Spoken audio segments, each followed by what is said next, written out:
Welcome!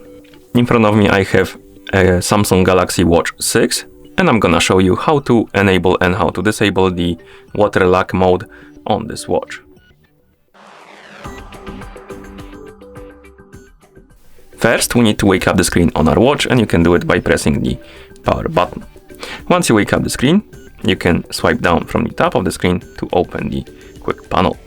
On this panel you should see a bunch of icons, and now you can swipe left or right to scroll through the pages, like this.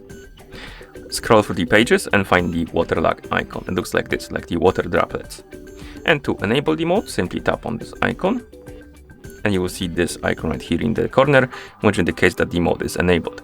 And what this mode does is basically it turns off the touchscreen. You can't use it. And it's quite useful when you're taking a shower with your watch on, maybe if you're swimming with your watch on and stuff like that. Basically, it prevents the water from inputting mistouches on the screen, because since water is conductive, it will basically make screen go crazy if you're wearing your watch during the swimming or taking a shower. And once you're done and you want to disable the mode, simply press and hold the power button, keep holding it,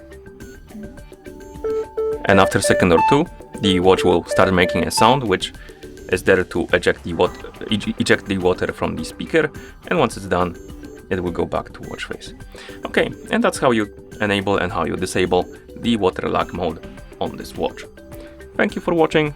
If you found this video helpful, please consider subscribing to our channel and leaving the like on the video.